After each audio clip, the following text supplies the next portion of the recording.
from Brooklyn, New York, this is Stay Busy with Armon Sadler. Well, you know that I'm the guy. I'm out here living life. I'm busy. Stay busy. Stay busy. Making moves and catching flights. So please don't waste my time. I'm busy. Stay busy. Stay busy. Stay busy, yeah.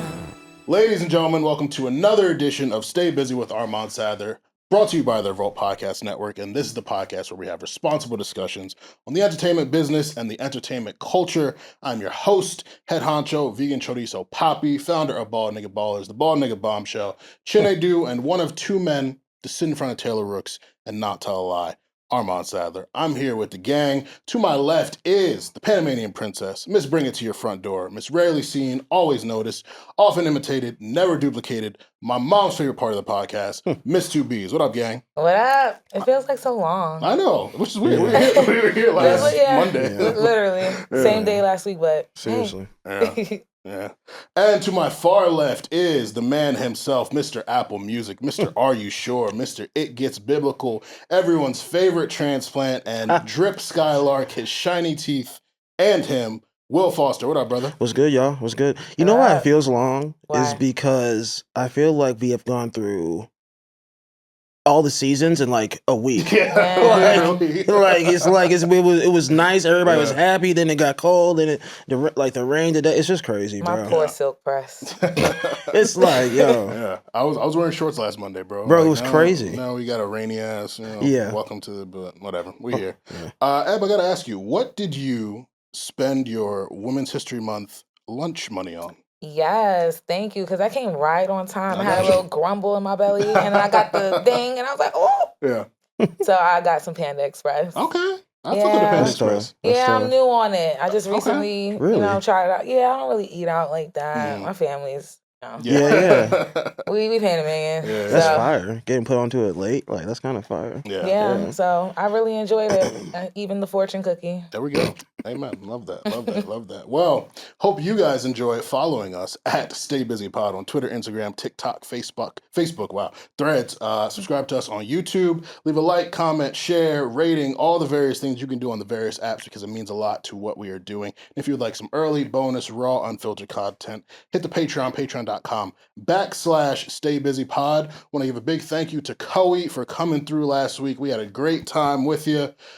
Just an amazing story, great insight, lots of laughs. So if you haven't heard that episode, make sure you go back and you tap into that. But we got another incredible guest with us this week. There's a lot of people who say that they do it all. Then there's this week's guest, who, whether it's co-founding Trendsetter Magazine in college, being In Touch Weekly's red carpet hero as told by BET.com, producing fashion shows for the NAACP's Youth and College Division, or co-founding Legion Media Group, you couldn't put this woman in a box if you tried. She has collaborated with the biggest and brightest names and brands such as the WWE, Hot 97, Dipset, Hitmaker, Touré, URL TV, and more. And if that isn't enough, she's award-winning with recognition from All Hip Hop, Gossip, Sway's Universe, and more. Here to talk about it all and let you know how you can save your brands. It is PR, brand, and media specialist, the culture princess, a true legendary woman, Chanel Rae Petaway. Welcome to the show. Hey, thank you. I need you to announce me everywhere I go, okay? I need to take you with me. I got you. I'm going to send you the social clip of this. Right. A collab post. Special. That was special. Welcome. How are you? I'm good, thanks. I'm surviving the trek from Jersey to Brooklyn. I have to let you guys know you're special because I have a rule. You don't come to Brooklyn unless it's like jump and wine weekend. Like, I live in Jersey. We don't cross the bridge, much. So, Brooklyn, it rarely sees me, so you guys are special. Yeah. I'm in Brooklyn, and it's still it's so big. Yeah, I can imagine. Yeah. I used to spend a lot of time here in my 20s. All my friends lived here, and then they started to move away. And now it's just like, if I see Brooklyn on like a flyer for an event or a show, I'm just like, bro. Right. Bro. Because that late trip home, catching a late bus or the Uber, if the bus schedule is messed up, it's all bad. It's all bad. But this is good, and we're in a good space. So we thank you so much for joining us for your Women's History Month highlight. We're gonna jump right into it with a segment called Legendary. So we're going to go through various aspects of Chanel's life, and she's going to tell us one legendary thing that she has done at those different stages. Are you ready? I think so. All right, let's take it all the way back to the middle school days. What's a legendary thing you did in middle school? Legendary thing that I did in middle school would have to be, that's when I decided that I wanted to be a runner. I ran track, and That's cool. and it started there, and that's been still a hobby of mine to this day. Not as fast as I was in 8th grade, but it stuck with me. Even the principles, and I think it was one of the best decisions for me. Like, I think at that age is when you have so much peer pressure. And one of my neighbors asked me yesterday or over the weekend, if I partaked in any type of drugs or anything like that, and I was like, you know what? I never really got into that because I've always been a runner, and and they didn't really pressure you too much if you were athletic. So that's how I think I got away with it, and then here I am. So. What were your events for track? I ran spring was 100, 200, 4x1, and then winter track, which actually I don't think I did winter in middle school, but still a sprinter. Okay. Yeah, same. I used to do it. I was like football and baseball were my main thing, and I would do track in the winter to stay in shape. So I did the 4x1, the 55 meter. Yeah. The 100 and 200, but anything longer, like 400 meters, hated it. Oh my God. Right. You really learn something new every day. Yeah. Sadly, I was already partaking, so that wasn't my path. But what's a legendary thing that you did in Central Islip High School? Central Islip. Islip. Yes. Thank you. I was always wondering how to pronounce No, that. it's fine. Central Islip. And Brooklyn people don't know how to pronounce that. No, listen, it's fine. What did I do in high school? They'll tell me, what didn't you do, Chanel? Well, in high school, I was Miss Do-It-All. I was captain of the track team. I was president of student body. I was editor of the student newspaper. And I want to say I got perfect attendance all 4 years. That is legendary. That's actually crazy. Perfect attendance. That's hard. That's definitely hard. 8 a.m.? Yes, they get. And I had to do, because I was president of student body, I had to do announcements at 8 a.m. Oh. Actually, it was 7 a.m. 7:05. Yeah, you was in there early. And then you had to write your scripts and all that, so you were prepared. Yeah, a little bit. Yeah. Like, you do a little bit of ad lib, but it's all written there for you of what this one's doing after school, what club is meeting where, and stick to the basics. But I did my birthday shout outs. Like, those of you who are my Facebook friends, I'm big with the birthdays. Yeah. And I was starting from then. So That's really dope. That's fine. All right. So what about at Pace? At Pace, because I was a do-it-all person in high school, I always felt like I was a B+ across the board. Meaning, like, yes, I was cool in sports and in the newspaper and all the different activities I was a part of, but I felt like I was always, not giving my all to one thing. So in college, I picked my one thing. It was either going to be student body or the newspaper, and I chose the newspaper. That's tight. So I started on the paper in the news section, and it's unfortunate because I went to PWI. And so in hindsight, I still would have, because I knew I wanted to be in the city and I knew I wanted to do entertainment and things like that. But I thought I was going to do hard news. And in college, I want to say the microaggressions started there. They don't think you can do hard news. So they never really gave me the editor position at the paper for news, right? So by the time I got to like my junior year, the only editor position was available was the arts and entertainment section. So I said, well, I'm gonna show them, and it's gonna be the best section ever. And believe it or not, that's how everything started. I met so many people because of that position. And I guess that's what really got my foot into the door in entertainment. So it's almost like it was my destiny because they overlooked me in other spaces. That's when I met people like Def Jam. Shout out to my old bosses, Mike Money and Rob Love over at Def Jam at the time. I'm dating myself clearly. I interned at ABC because I met someone at ABC through the paper, and same thing. So I was on the writing and the production team at all your grandmother's favorite stories like General Hospital and One Life to Live. My God. Right. They love those. Exactly. My mom loved those shows. Right. And then I met later, I want to say my senior year of college, I met a gentleman who I think you guys are familiar with named Charlemagne the God. Yeah, sounds familiar. Yeah. Right. Both of us were interning at Wendy. And shout out to the Pink Room. We are still very all much a little family. Anything that we all need, whether it's Chanel, who you gonna bring up here now? Okay, like or Whitley that's over doing the fashion stuff at Cult. We're all very still supportive of each other. I love that. How you doing? Yeah. That's a great transition. I was going to ask specifically when you had those internships with Def Jam, ABC's One Life to Live, Wendy Williams. What's one legendary thing you did in that time period? Okay, so you guys are all media people, and I'm sure you saw a story floating around about the young lady that was interning at Spotify, and she came up with the concept of Spotify Rap. Yes. And everyone is like, well, Spotify is so stupid for not hiring her and doing, going through all the think pieces that came along with it, and so many wrap ups. Like I'm sure you guys got an Uber wrap up or a DoorDash wrap up. Like, why do I need this? Every single It's kind of Every crazy company. that you said that. Yeah. Every company has done that. Well, I kind of did my own little thing at One Life to Live.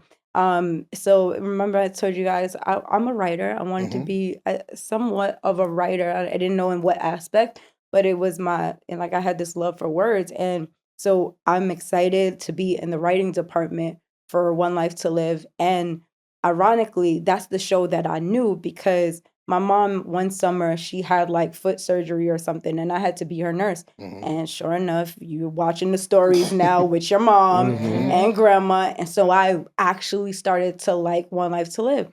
But now I'm kind of pissed because like the assignments that they're giving us are like, I'm noticing in the storylines that like one of the characters, her name is Jessica. Jessica had like 3 birthdays in like the time that I'm interning there. I'm like, do y'all not keep up with this? So they send me on this wild goose chase to like find something about the character. And they want you to watch tapes and to go back and research what happened with what. And I'm like, these people ain't got no common sense. I said, they send me my daily assignment. This internship was to print the scripts and give them out to everyone on the floor. So I had to go on the computer, Windows 98, by the way, and print out the scripts. And then now the production team is telling me to go find things by watching tape. I said, y'all never heard anything about Control F? So, that was like one thing. Like, okay, so now I fixed that problem. Y'all are not having interns spend hours a day to find something that you guys already have on file. Right. You could literally just hit Control F. Okay, cool. So now I'm watching all of the guest writers come in because you can imagine there's like a staff of writers in the same way in like publishing, you have freelancers and whatnot. Yep. Well, it's the same thing in the TV business. So they might have like a guest writer or a few guest writers working on this week's, batch of episodes. And that's how all of the problems started happening because it's people that aren't really fan of the show. They're here to make So I said, okay, again, Chanel's going to fix this. So there's a writer's room, which is about the size of this room. It has a big conference table on there. And I get some paper and I start drafting out a family tree of all the characters in One Life to Live. And maybe the next time I come in after I've completed it, we're all in the writer's room because everybody meets, like, say your Monday editorial meeting, very similar. So then the executive producer storms in and he looks at the table and he's like, who did this? And he's like yelling like if he's upset.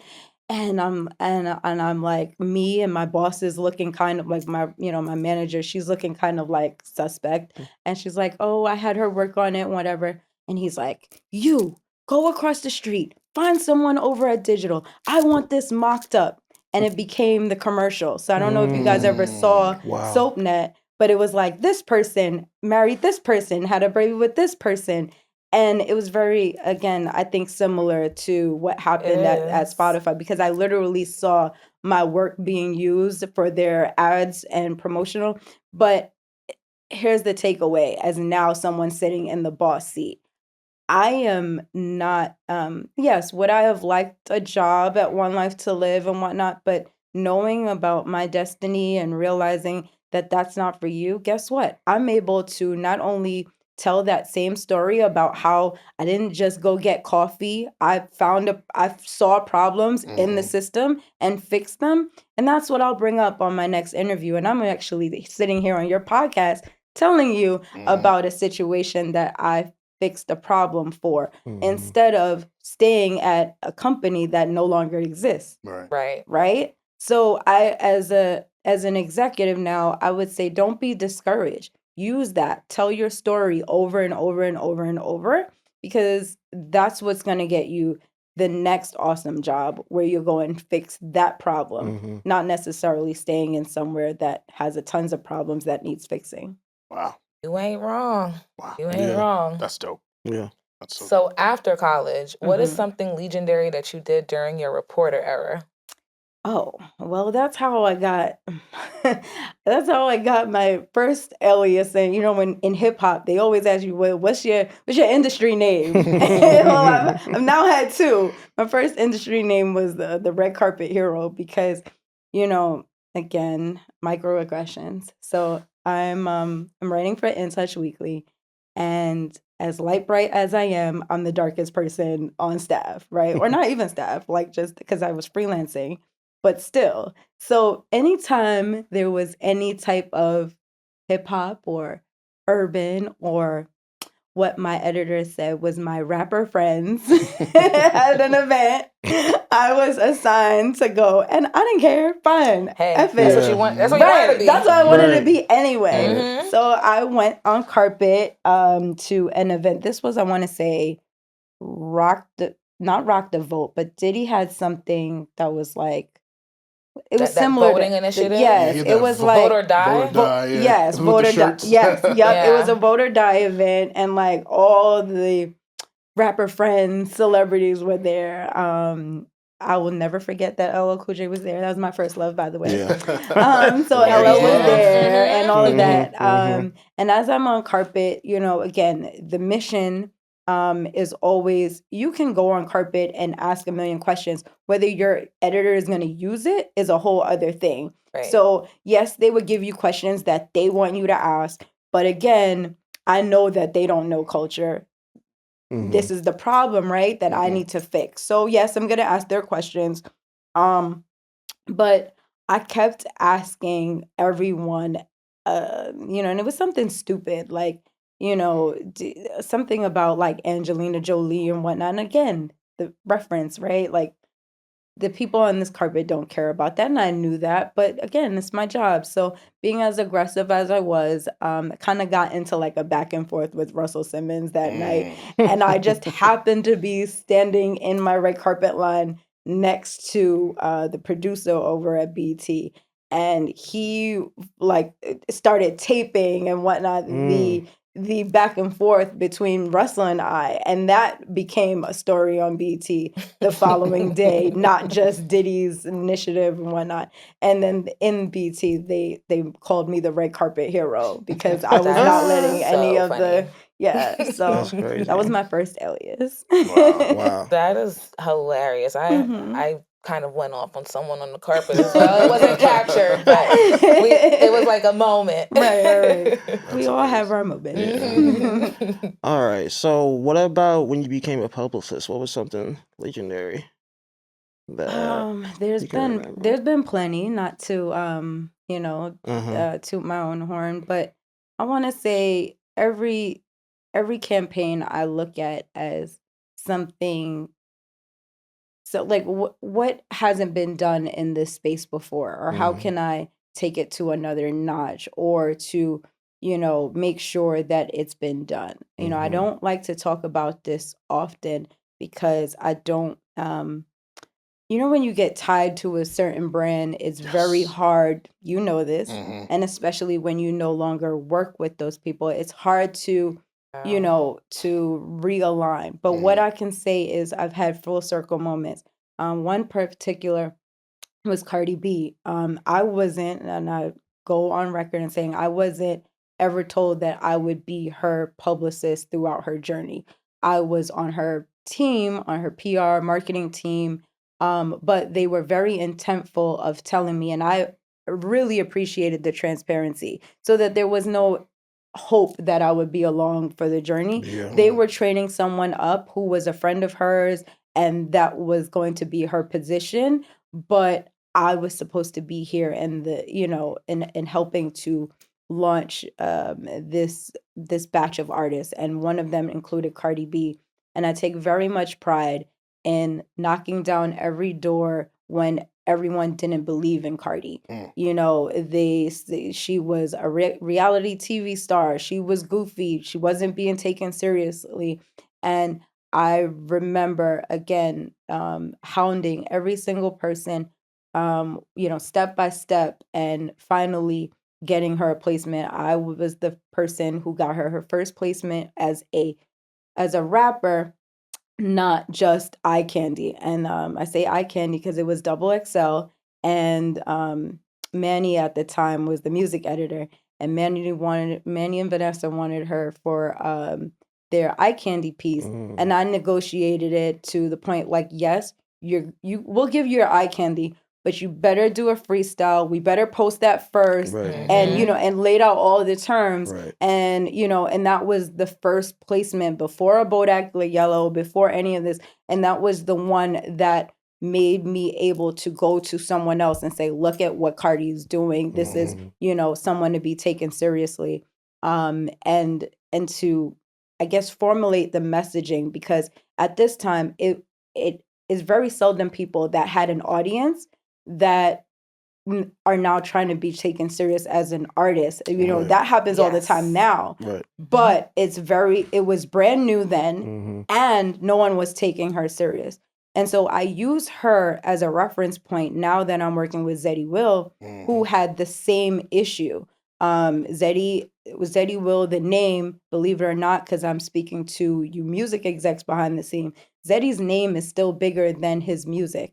And it is the same reinforcement, the same tactics, the same understanding of like, no, even, and I say this with love, but even making a stance and saying, no, he's not going to do certain things with Zoe. I get that people paired them together, but I worked hard. Yeah. Now you don't think of Zeddy and Zoe as much as you did. Every single offer that I ever got in the first 2 years for Zeddy was Zeddy and Zoe, or Zeddy the influencer. And it's reinforcing that, no, yes, he does content, but he's an artist first. And those, tactics and messaging and just reinforcements from both Cardi to now Zeddy is something that I can be proud of, because, I saw the transition, and everyone had their doubts from Cardi to Zeddy. Yeah. And I keep screenshots.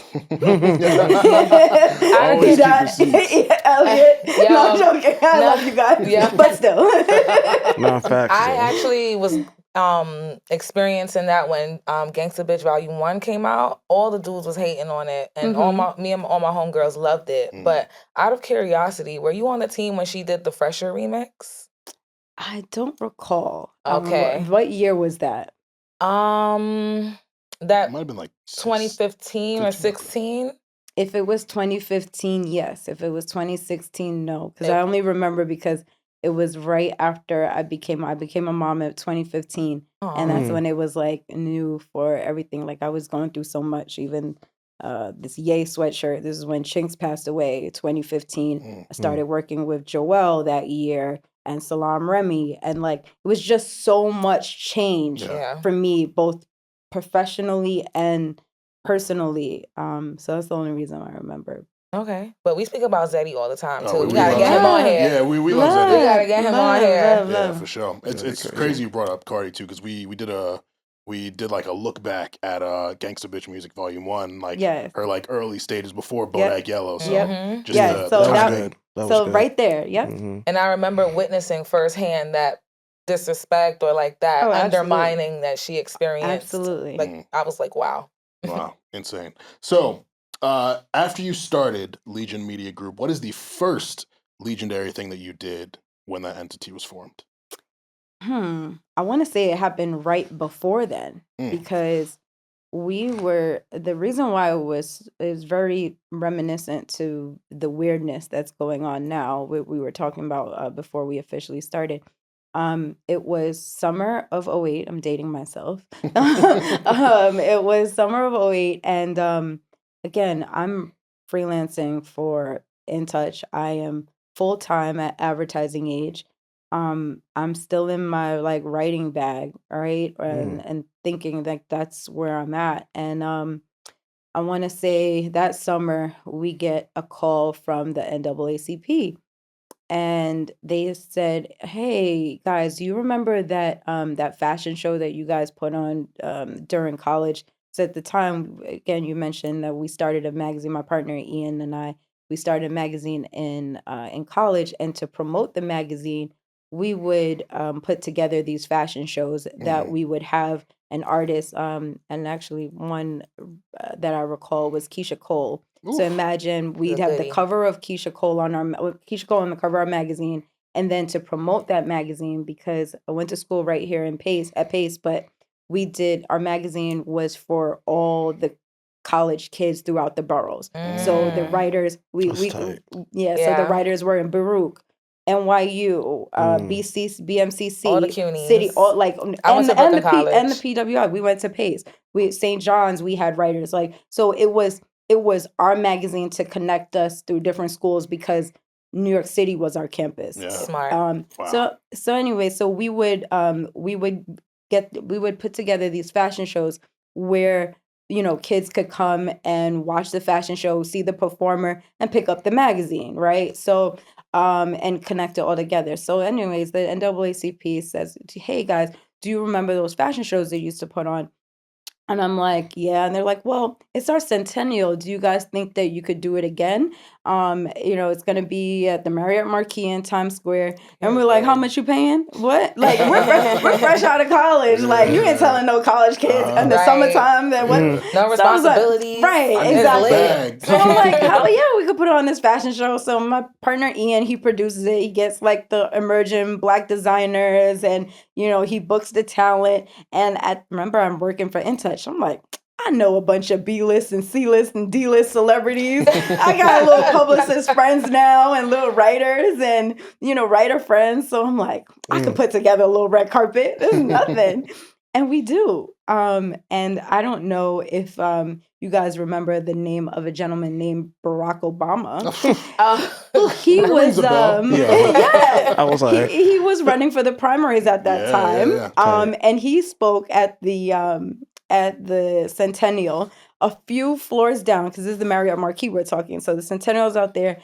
And I don't want to undermine him, but our event had all the traffic and all the press the next day, to the point where everyone wanted us to do PR for them. Wow. The designers down to the DJ. And we were like, do PR. Like, right. Like, I'm a writer. Like, okay. But remember the time that I told you. It's 2008. Mm-hmm. So that was July. By October, stock market crashes. Mm-hmm. We get laid off. I get, books are closing left and right. I stopped getting less and less. I got less and less assignments over at In Touch. And I said to Ian, maybe we should think about this PR thing. Maybe. And one client led to another client, led to another client, led to another client. And here we are. Wow. I can't wait to get more into like the state of media now later on in the conversation. But I feel like I learned so much about you. Yeah. Seriously. But when it's all said and done, what do you want people to know? What is the most legendary thing that you want to be known for?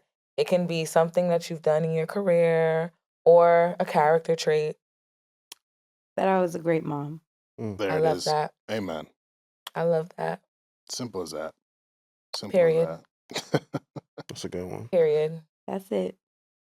Beautiful, beautiful. Well, that was our legendary segment. Thank you for being so open. And we're going to get more into you, your life, your career, all that good stuff a little later. Let's move into our Women's History Month themed lunch break. So just want to go around the room. Everyone, give your flowers to a woman that you feel is underrated or slept on. It could be in any field, at any level, local, someone in your personal life, like just a woman that you just want to show some love to, that you feel people need to show more love to. You know who I want to show love to? Little Mo. Okay. Lil Mo, I feel like she doesn't get the flowers that she deserves. I think that she's a strong vocalist and she's not like spoken about in the conversations. She introduced us to Fab, and she's from Brooklyn. It's so funny you say that. I kid you not. I reached out to her team. I just met Danny today. Because I wanted her, my fiance and I want her to perform at our wedding. Listen, I don't know if I could afford you, Lil Mo, but we're over here talking about how much, maybe I can barter some services for you, Lil Mo. But no shade. Do you watch Housewives of Atlanta? No. So Portia, she had like this dream proposal that she told Dennis that she wanted like a decorated room, candlelit dinner, and Little Mo to perform. Okay. And he did all of that. And when I saw that, I was like, yeah, I need that. Need that too. My fiance, he's the groomzilla. Okay, it's not. Okay. And he did such research of like, what performers he would actually be worth it. And Lil Mo was like his number 2.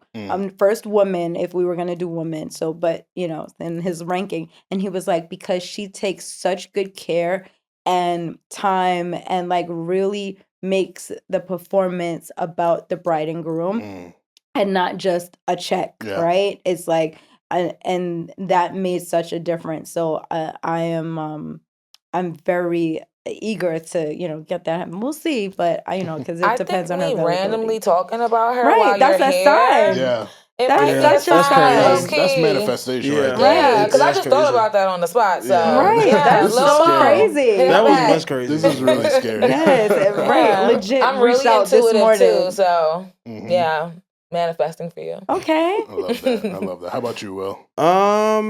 You know what? I want to shout out my cousin Shantae. And I know last time we were shouting out women, you said no family, but this time I think it's a good. This is a good one. For family's good. You're you good. know what? Yeah, she's getting married this week, and I'm going down, flying to Augusta, Georgia. But you know what? She was one of the first family members of someone close to me to actually watch the show.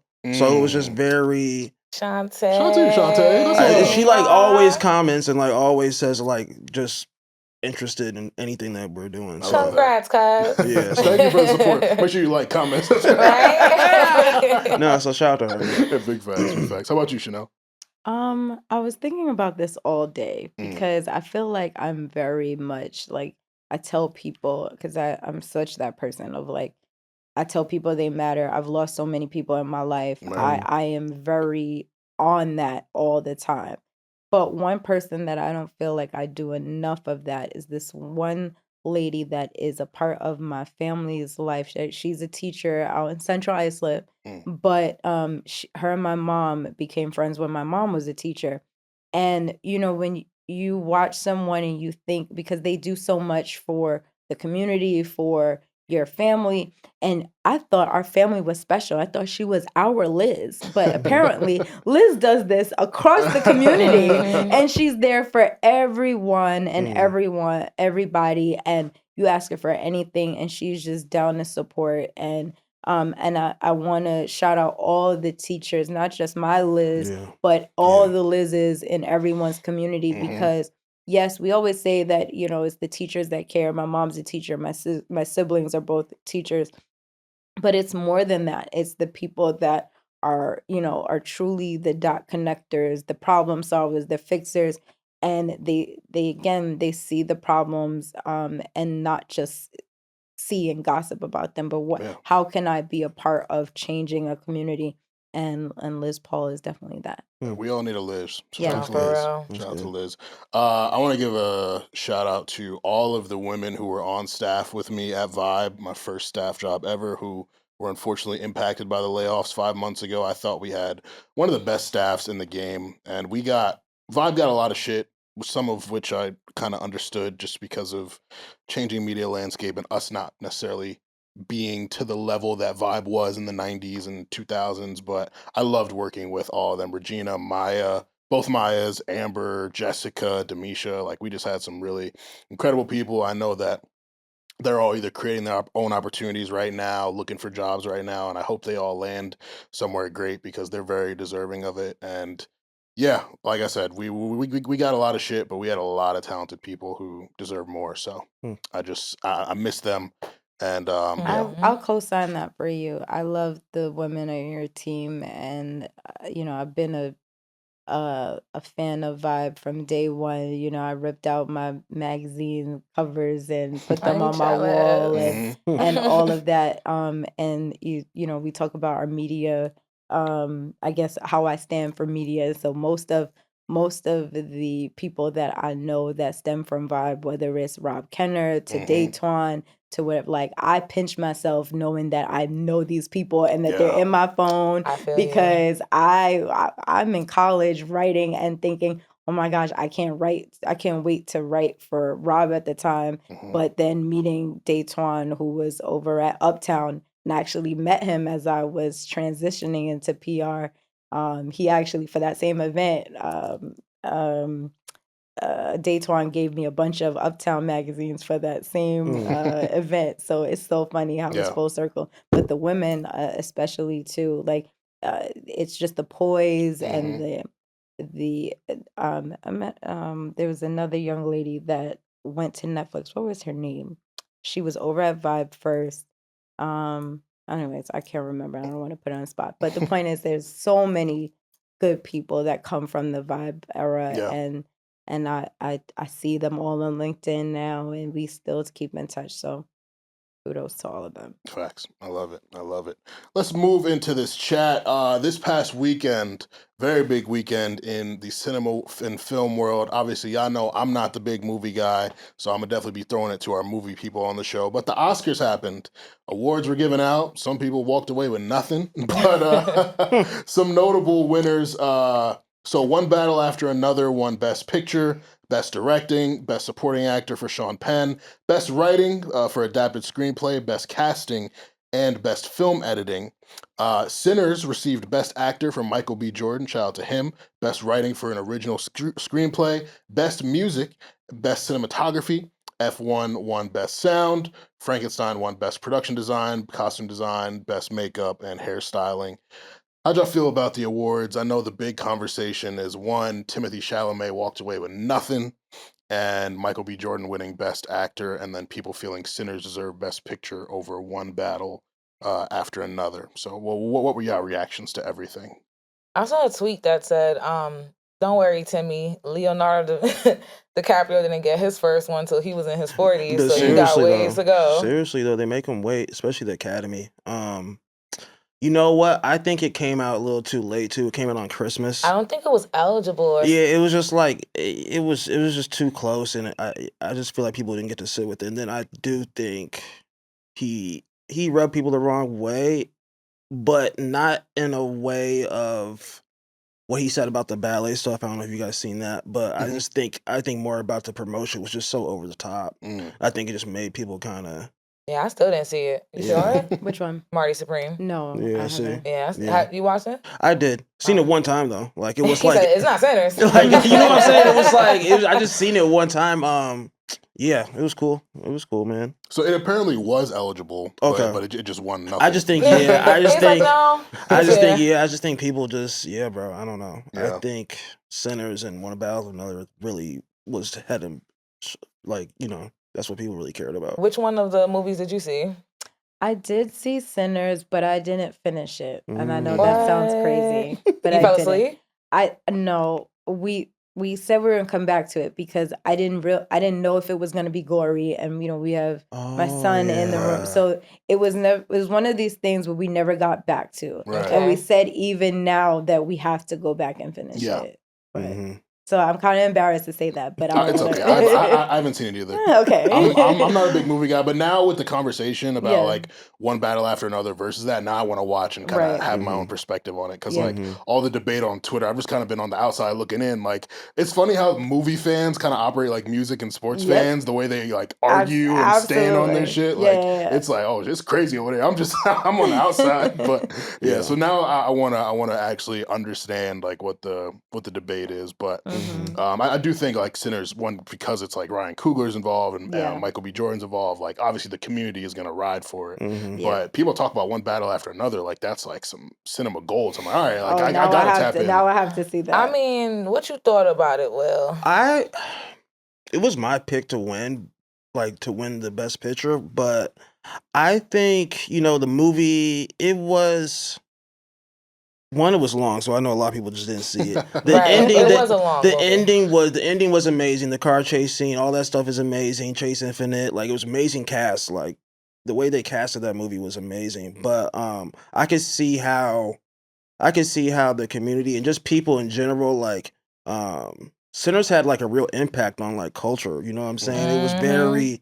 It was like you said, Ryan Coogler, Michael B. Jordan, and then it's like he's playing two roles at once. It's it was very good. It was shot like, amazing. They actually had, their cinematographer for that was the first woman to ever win. Ever. Not even just black woman. Yeah, like ever. Yeah, so like it's crazy. I think they did a good job of splitting it though. I think, giving him best screenplay, but they win best picture, and then like he gets best actor. And then, you know what I'm saying? I think they did a good job of like just splitting it, kind of. Yeah, it seemed like it was like a lot of really good options. So you couldn't really go wrong either way. At least from the conversations I'm seeing. So Chanel, I'm interested to hear your POV because there's another conversation about Tiana Taylor and about her behavior online. And as a publicist, like, what is your take? Like, did you see it? The conversation? I did. I saw the conversation, and I saw. But what I can say is that with these days, everything is taken out of context, and then there's AI, and it's very weird to see, how people piece things together, and we're all behind the scenes in media, so I will give all of it grace, even how people are digesting it, right? Because if I think about some moments where people were filming me behind the scenes at a red carpet and an award show, and I had to remind some people to get out of my talent seat. I said, if I can get you up out of this seat right now, and I get it, y'all are seat fillers, but y'all need to get up because if my clients come here, it's going to be embarrassing, and then I have to put out a fire. So, and what I realize is that at these award shows, it's all of that going on. You have people that it's their, I can't say first time around celebrities, but it's not consistent enough where, if, let's just put this into perspective. You have security at nightclubs that power trip, much less you can imagine you're at the Oscars and your security or whatnot, or, and I get it, there was other videos of like, what some people call a Harlem moment or whatever. But listen, again, I just think you had to be there to put it in full context. And guess what? If I'm Tiana, I don't care. I can do whatever.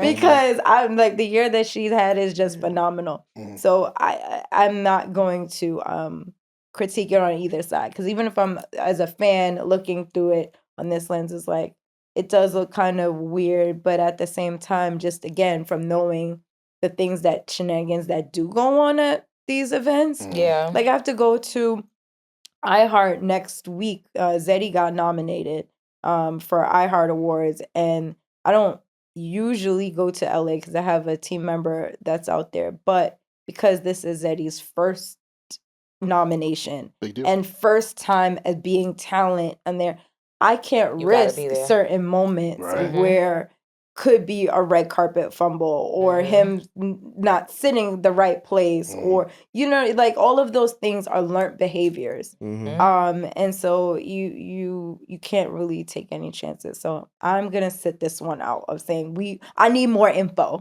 Wait. What happened? I didn't see that. What happened with Tiana? Like someone was in her seat. Mind you, I saw it. I thought it was mild. That could just be the New Yeah. York. I mean, exactly. exactly. New York.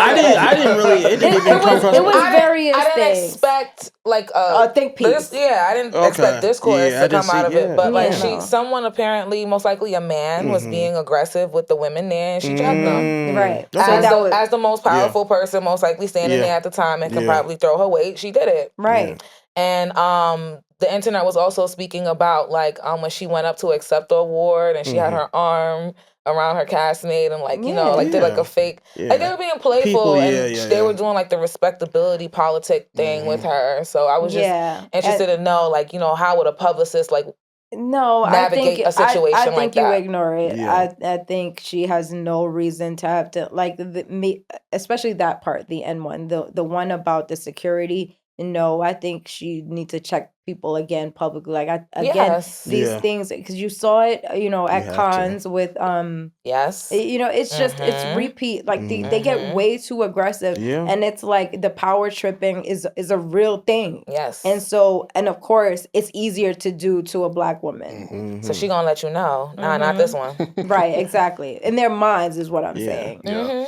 One thing you said though that I'm gonna I want to steal and like have everybody kind of steal is like give grace for people watching it too, like how people receive it, because a lot of people just you think people are as smart as you or interpret things as you and they just don't. No, and we deserve grace all around. I mean, like even I saw something before coming here and it was like they're asking because someone was trying to describe, I think it was Zendaya's hair or one of them. Oh, yes. I remember and then that she incident. was like, look, it looks undone or something like that. that. That was Chase Infinity, I believe. Okay. Probably so, but it was, they compared it to that Zendaya situation. Right. And so, and it was like, no, that's not a slight. She was complimenting. She's not a person of culture. She didn't know what kind of braids they were. Right. You know what I'm saying? Like, and sometimes we're so quick to do that. But I love that the comments were receptive to that. And again, it's just about giving everyone grace. Don't be so quick to, we're always on defense. Let us not. All the time. That's the thing. And I understand that too. It's even grace in that feeling of like understanding where those sentiments come from. But let's not dwell in those spaces or that energy. Exactly. All right. Let's move on. So the last couple of weeks, Ebro has had the community enraged, excited, amped up, just a variety of emotions. It stemmed from, it was like an offhand comment he made on Rap Life, the Apple Music show, where he was talking to his co-host Low Key and said something to the effect of Drake doesn't have classics. And that ongoing conversation is just, it's easy. You'll get thousands of quotes and retweets and all that. So the internet did what it did about that. And then Ebro came back a week later and was responding to all the backlash that he got and was calling out fans and was essentially saying like they don't have the right to have an opinion if they're not, able to critique or consume the music in a professional critic type of way. So I wanted to bring that here because like speaking from my perspective as a journalist, like I get into a lot. Let me not say I get into it. People try to debate with me a lot, or they'll come to me for my opinion on things. And I'm always from a place of like, I'll give my thoughts and I'll try to inform people. And because some people just don't necessarily have the information. They don't have the training that we have. They don't have the connections that we have to get the proper information. But one thing I dislike is when people come to me and like call me a music expert. I'm like, I'm not that. Do I study the stuff? Do I listen to music? Do I go out of my way to learn? Absolutely. But I'm not a music expert. So I never try to take a place of superiority with my opinion. Because like at the end of the day, I always tell people, I'm just a nigga with an opinion. That's what I call myself. I'm just a nigga with an opinion. I happen to get paid for writing about music or whatever I do, but I'm just someone with an opinion. So for all of us, because we're all in various, roles within the music field and have information and connections and all that, like, how do you kind of assess or rather like approach having conversations about music with people, specifically fans sometimes, and specifically Ebro's comments on how they don't have the right to have an opinion. Like, what are y'all perspectives on that? Oh, I have lots. It's very we layered. all said It's very layered. No, go ahead. No, start, I mean, 'cause yeah, I'm gonna need time. Yeah, I can tell. That's why I asked you. I mean, Clear out. she did one of these facts. No, okay. I mean, I'm gonna be quick. I mean, for me, I come from a fan perspective, anyways. That's how I got into it. So it's like I wanted, let's talk about your favorite, talk about our favorites, and compare this and that. I don't like want to have people in conversation with me where every word they say or every critique like holds this weight of like the world. Like, you know what I'm saying? Like, we can just talk about music, and if it's like, if we're doing it on a high level, like he was saying, then we are. But if we're not, and it's just like a low level thing like that, and we're just talking and comparing, like, yeah, you have your opinion, I have my opinion, and like, that's fine to me. But that's how I look at it.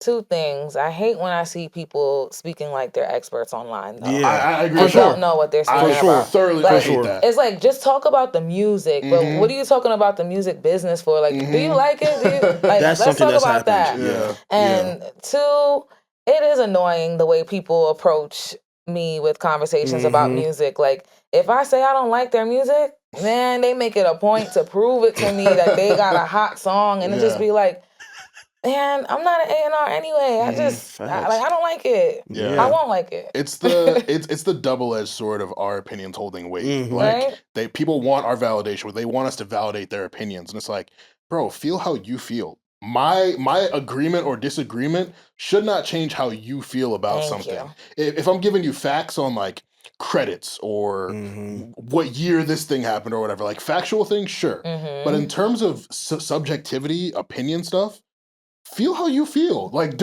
I can't change. I don't want to change your mind. I'm not here to change minds. I'm just, if you ask me how I feel about something, I'm just saying it for me, not to influence you. No shade. And because you asked. I probably wouldn't even have this conversation if you didn't. Like, people make stuff so high stakes. It's like, yo, sometimes I just want to vibe too. Like, I don't want to, come off like some superior type person, because the stand culture and the numbers really mess shit up though. Like, that's why people start talking about like experts online. Like, there's a lot of chart data. It always goes back to chart data. It's a lot of stuff like that. But you know. So yes, the moment we facts. I want to know. Right. It's all layered. Yes. Very. So the part where you said about you're opinionated and everyone has the right to an opinion, absolutely valid. We just sat here and talked about movies, and none of us are in the movie business enough to professionally critique the movie. It's all based on our opinion. The part that I think Ebro was trying to articulate, and I want to, like I was telling you before, both references, and I know you didn't bring up Torre's point, but in the reference you gave me, both Torre and Ebro, people that I work with. So it's not a bias and leaning with them. It's the topic, and so you brought it up of saying, okay, there's a difference between an opinionated expert or you said referencing the business aspect. The part that really annoys me is that part about, well, there's no other industry where the outsiders think they can do their job better than me. Oh, seriously. That's the part that is upsetting. I don't go to my dentist and tell my dentist, you should scrape my teeth this way. Right. I don't go to, no matter what, I'm planning a wedding right now. And if I go to the florist, I'm not going to tell the florist how to fucking do her job. Exactly. Like, I'm hiring you because and that happens all the time. The part of the fan portion that you brought up of like being a fan, people come to me all the time and want me to work with them, and then they get annoyed that I'm not their biggest fan. And I have to remind them, and I will look you right in the camera and tell you guys, I am a 41-year-old mom. I am not your demographic. If I like your music, it's trash, dog. And it's not going to work. It's not saying that I have bad taste in music. My music is not relevant for today's climate. If my son or my niece and nephew don't like your music, That's what you should be caring about, not me. You should be asking if I have the ability to make the masses of my niece and nephew and son like your music. That is my job, not being your number one fan. I don't even want to come to Brooklyn. I'm not coming to your show to come, Y'all not us. No, right.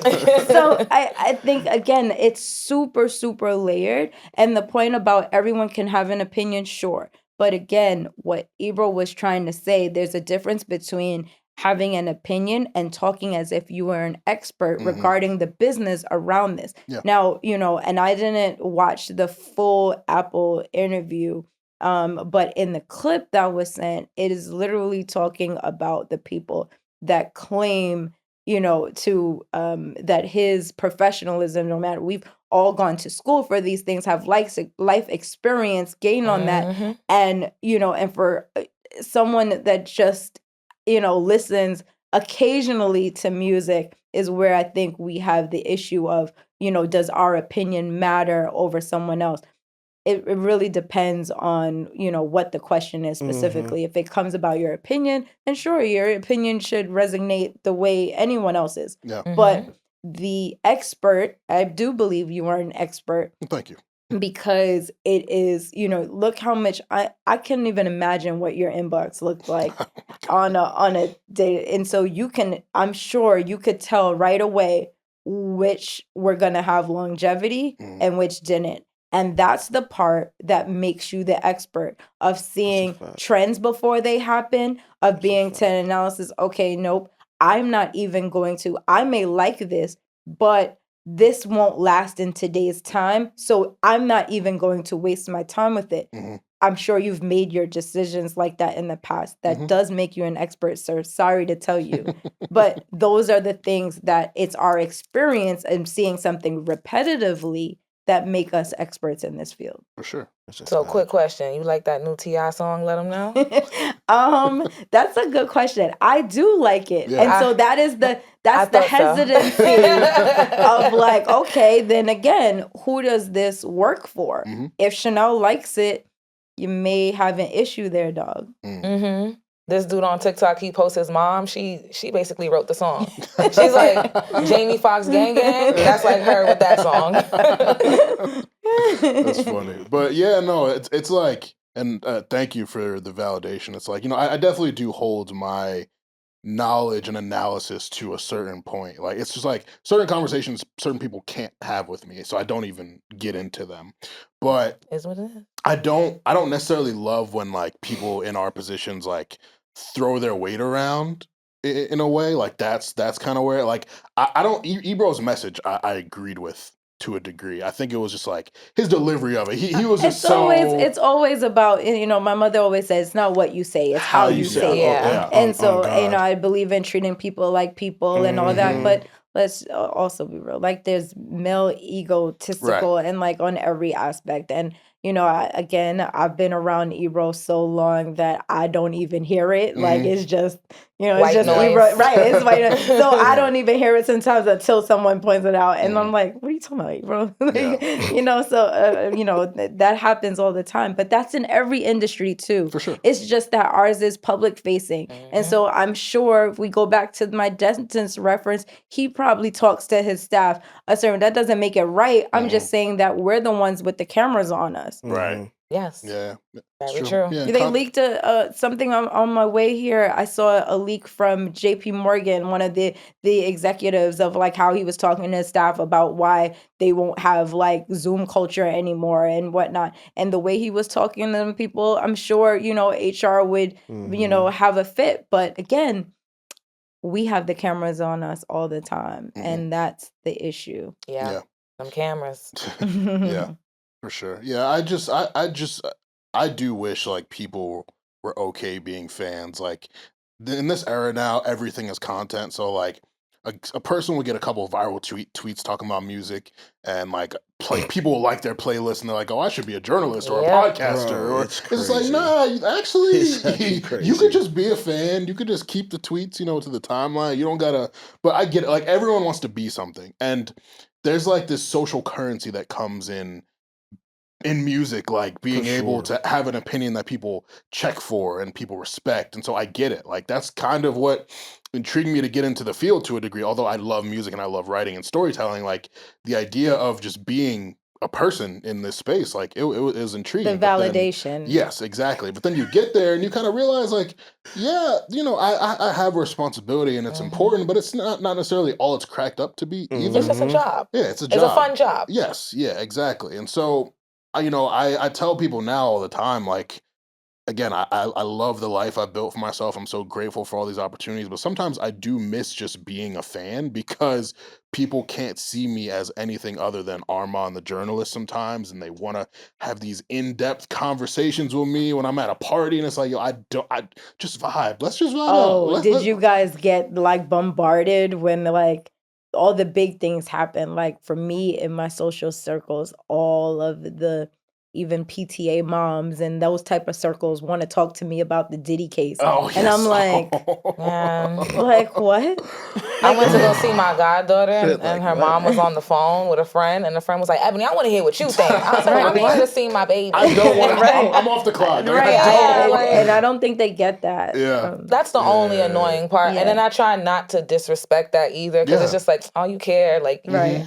you value me, so let me Yeah. just Yeah. give you a 1-2. Yeah, like my mom and dad every day will ask me about something. It's like, you know what? Yeah, good. I'll talk to y'all about whatever. But just generally, if I run into someone at the mall and they're like, yo, like this topic, like I'm like, bro, come on, I'm trying to go to Apple Store. Like, Like, give it a need break. this. I'm trying to get a pretzel. Like, let me rock. So yeah, it's like you said, it's a layered thing, and again, I think just, especially knowing where the disdain for what Ebro said came from, because he did make a comment about Drake and all that, like that's just going to always start a fire. Like I do think people weren't willing to actually hear his message out, and because they're not in his position, so they're not necessarily going to understand someone from that side being like, yo, I came up in this, like I'm on the radio, I'm on this show, like I do have that position of like importance, and I have a certain responsibility to do this in a way that you couldn't even understand how to do it. So yeah, it's something that people will just probably never get, but real interesting. Moving on. Speaking of Drake, actually, Charlemagne and DJ Head said that they heard that Future will be featured on Iceman. Now, I will say this is something that I'd heard a long time ago. I wasn't at liberty to speak about it publicly at the time. But it is something that I heard was in the works. So now that it's out, publicly, I'll speak on it. And then Maul on the new Rory and Maul show said that they've been exploring ideas, working on ideas for the collaboration. He didn't straight up say it's going to happen, but just kind of speaking in a way that it seemed like it's a possibility. Is this a reunion that you all are excited for? I mean, yeah, Eb called it. Yeah. Eb called it a few months back, saying it In needs to December. happen. Mhm. And Yeah, we then- talked about it. Yeah. And then like when you figured out about, I think we talked about it through the group chat, where Yeah. everybody was like, yeah, 100%. So I think it's good for Do you care about that? like I was about to say, do you even care about that type of stuff? Nope. You be listening to your R&B. Yes, and again, I'm from the Caribbean, so I listen to a lot of dancehall and stuff. Not necessarily that I'm not into new hip hop. I have to be on top of course. everything. Right. But I'm not really a Drake fan, Okay. so Respect I it. never really. It's not that I don't get it. I do get it. It doesn't do what it does for others for me. Yeah. I think somebody said it in conversation recently of like you reach a certain age where there's no longer an emotional attachment to music. Mm-hmm. And I think right as not Drake in the beginning, but say anything 2015 and after, there was no emotion. Like I might like a song, I Mhm. might, whatever.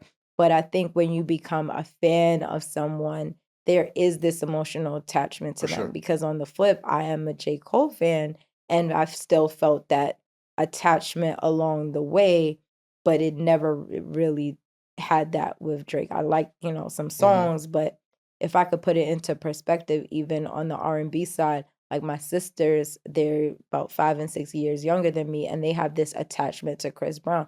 I love Chris Brown, but I would never consider myself a Chris Brown fan, if that makes sense, because the He was the marketed age to demo, me. right? The age demo, like I just missed it, Yeah. and so that's how I feel about Drake, and it has nothing to do with that. I understand. I think J. Cole and I are the same age, and we went to college. You know what I'm saying? The same time, and I'm interning right as he's outside of Rock Nation building. Like the time, all of it is, again, the attachment is there. Never really got into Drake to have that alignment. Makes sense. Did you tap into Cole's recent project? Not as much as I can, because my fiance is a Cole hater, so I have to Wow. I can't say sneak, but I can't. Because I was gonna ask. Interesting. I was gonna ask you how'd you feel about the TOK sample and how Burna Boy. Listen, there's a lot in there politically. I'm sure lawsuits, as you understand. So I have to take my time with it still. And it was a long project too. It was lengthy, so you'll have time for that. But I feel like there are a lot of people in your position when it comes to the Drake thing, and I think they haven't necessarily realized it yet, like that they've just kind of aged out of the music. A lot of people say, "Oh, it doesn't hit the same," or he's not as good as he used to be, and they have the right to feel that way. But I really just think there's a point where you just like me with Big Sean, 2009, 2015, loved Big Sean. Then it just kind of got to a point where I just didn't feel as interested. I didn't feel as enchanted, I guess, for lack of a and that better connection, word. because even and it's something that again, I'm not on the A&R side to what we were talking about, but I am on the marketing side, and if you don't have that connection and that relatability as you're making your music, and sometimes you glow up faster than your fan base. And so that may be it too. Your artist that you're growing up with, in their adult stages of life, now you guys have you've split in your interest in what that person is rapping, singing about, and now you don't have that same alignment. Because I have to piggyback off of that. I don't think it's a situation where Drake is exactly rapping the same way he always has been. I think that the critique is necessarily he isn't evolving, and he's kind of retreating and singing about topics that aren't aligned with his age. So that's how I feel. I'm a Drake fan, and I don't feel that emotional connection to him anymore. Because you beefing with Joe, you dating Lotto's sister and beefing with basketball players who was in their 20s. Drake. It's also crazy too, because people kind of say that about Future too. That's why. So it's the same type of so same that type of sentiments. reunion, it's bound to happen. They're the same sign. They're Scorpios. You know what I'm saying? We'll probably put out something cool. I think Future's Haitian. Drake loves Caribbean culture. He's from Toronto. Yeah.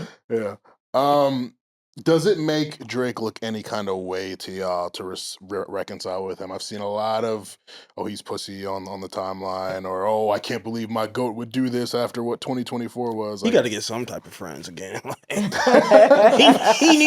can't just be he has to he had to reconcile with one of them, man. It's probably Future. They're the same, like you said, man. They're kind of the treacherous twins. And honestly, the real treacherous twins. You could tell, of everyone he went at that year, he had the least to say about Future. He said, "Your first number one, I put it in your hand, and the Future shit made me sick to my stomach." Yeah. He was really didn't salty. go crazy on him, so you could tell he was, like you said, he was really thrown off by you of all people. Weekend I get, Ross I get, Kendrick obviously, Future what a time to be alive. You know what I'm saying? Future also didn't sling as much mud, but I also think that there's strength and vulnerability. Yeah, it's easier to hold a grudge and easier for them to just not be friends than to face and own and take accountability for what was done and just move forward. Yeah.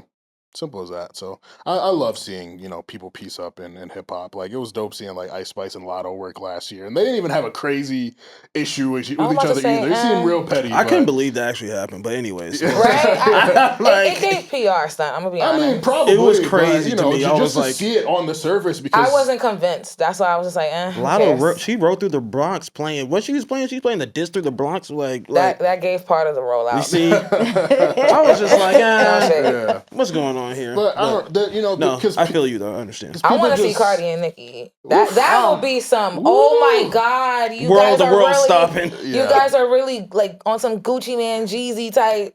Like, wow, y'all are really mature. I would love that. Honestly, the culture needs that. That's a good one. That's crazy. That's who needs to do that. No shade. I think if Nicki ever snaps out of this MAGA stupor that she's in right now. That was hypothetical. Yeah. No, I'm just saying, like, she's gone. If she were to ever see the error of her ways and be like, what can I do to get back in people's good graces? The Cardi B reconciliation should be the number one thing. I think that like people would immediately be like, all right, we back. Like, I mean, we're so far gone past that point with them, but it would just be nice to see. For sure.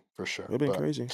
To one of the biggest topics of this last weekend, because the album came out this past Friday. Jack Harlow released his new album, Monica. Fourth studio album, first release in 3 years, 9 songs, 28-minute project. I want to start with the music before we get to. Let's get into the music. James Brown. the bigger things. But how did you guys feel about that project when you pressed play and heard that first song? What were your first thoughts? And then as you continued throughout the project and heard what the vibe was, what were your thoughts and feelings? Listen, why this y'all look nigga at me? Armon. Huh? I said, this nigga Armon, son. What I do? No. You got me listening to this shit. Yeah. We're podcasters. This is a big topic. I would not press play on that willingly. Yeah, I don't. Wait, you wouldn't have checked it out if we weren't going to talk about it? Oh, hell no. Really? Probably not. No. He lost a little bit, bro. One, he just lost his luster. Two, do you see how... Well, you're talking about the music. My bad. We're talking about the music. It's just, I wouldn't have. I can't lie to you. Wow. On the prep call, you said like black women like Jack Harlow. Chanel, do you like Jack Harlow? Like, are you a fan? No, I wouldn't say I'm a fan, but I've liked some songs. Yeah, you see? But I wouldn't say I'm a fan. I conducted a little survey with like at least like 10 women in my phone, of different walks of life, and that was like the answer. Only one person was like, "Yeah, I love Jack Black." Jack Black. And I was just like, okay. And knowing who she is, I'm like, that's right. Close enough.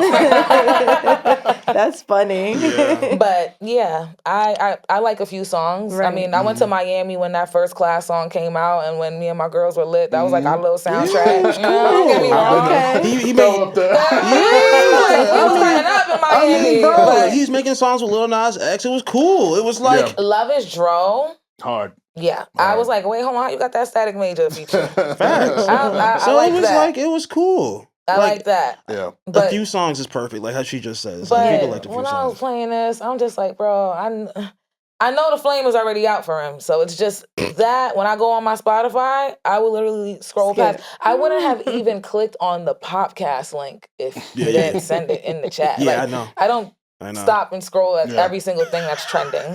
I expected these exact feelings, so it's good to know I know you. And then you know how he said that he moved to New York and get the aesthetic, and then like I didn't even know he did that. Bro, you see the you probably didn't see the video like of with the black girl in yeah, there? him like trying to chase her down, chasing her down, and doing like just the whole I was like, thing. that's Monica. Right.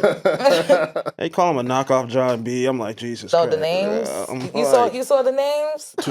Twitter was putting up 50 this week. They went crazy on him. They was going in, but we'll Chanel, get to you that. too quiet over there. What's your thought on the music? Yeah. Well, I don't have thoughts on the music because I didn't listen enough to it, and then I wasn't assigned to listen to the project. I see what you did there. So I did not listen enough, but from what I did hear, it was okay at best. Mm-hmm.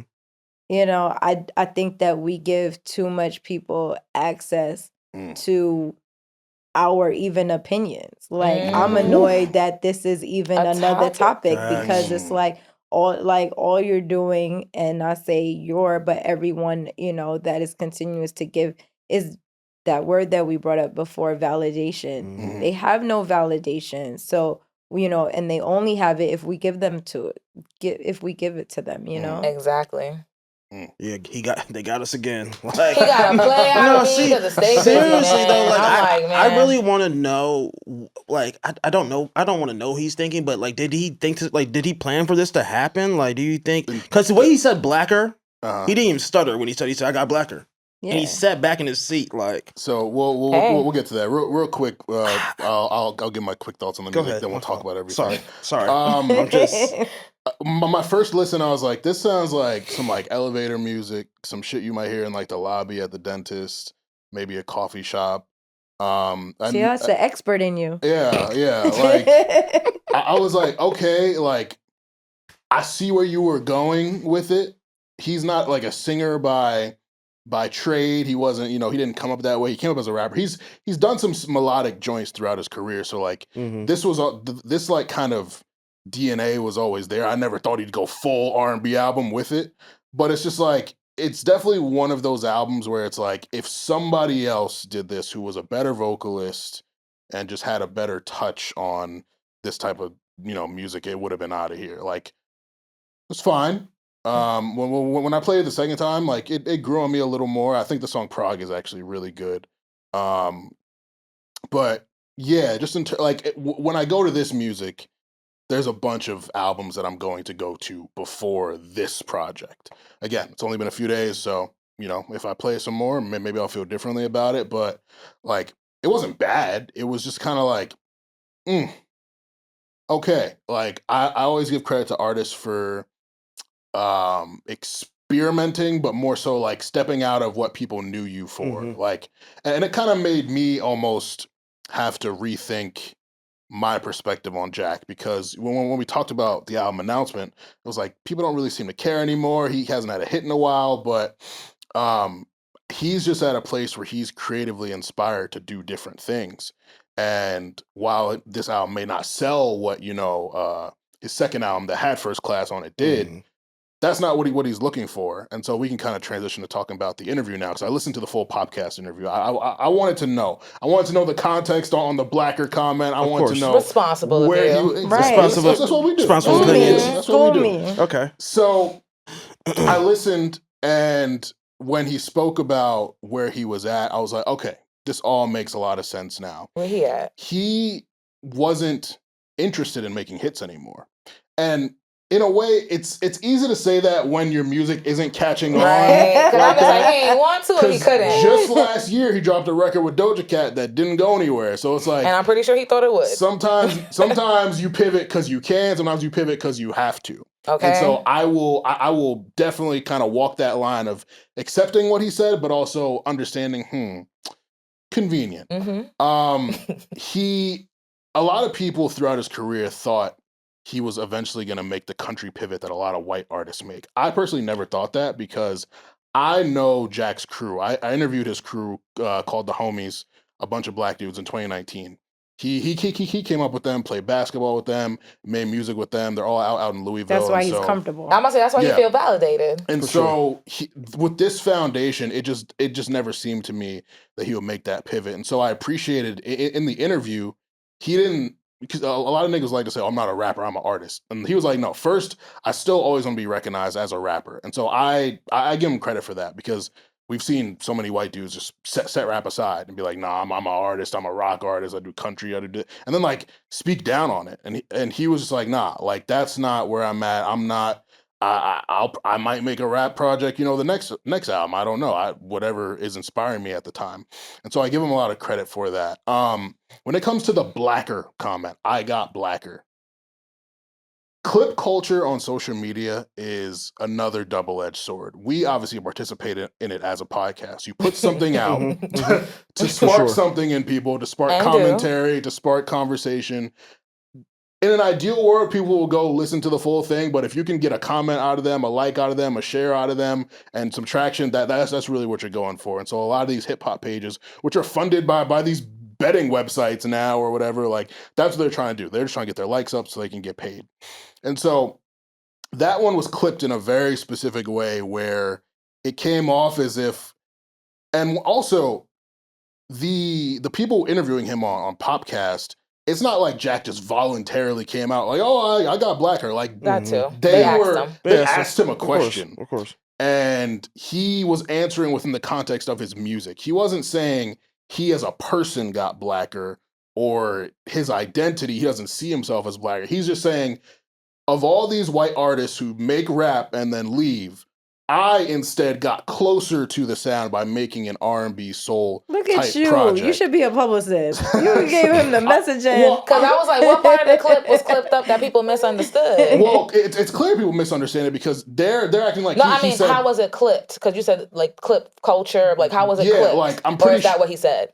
A lot of the most of the clips I've seen stop after I got blacker. Yeah. But like after that, he's talking about like the music and how like he loves black music and how he came up making black music. His crew and the studio he recorded at in New York. It's called Electric Lady. That's where D'Angelo, Questlove, Erykah Badu recorded that. He had a bunch of like black music luminaries work within this. Well, not luminaries, but like Raven Lenae is on it. I think Robert Glasper is on it. Like there's like people rooted in this, and so.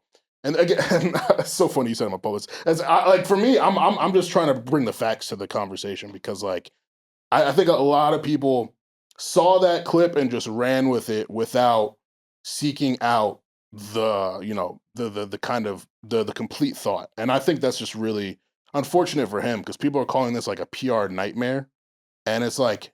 Yeah, it's not great. Like people are calling, like I don't. It didn't help that it was a podcast, right? Like how would Legion Group handle two this? white dudes, right? That's very, is you have to be mindful of everything that you do. You know, there are some media personalities that I rep that are also Caucasian, and I am very, very mindful of every single time that I pitch things to them in culture and the how and because, we rightfully so should be gatekeeping our culture.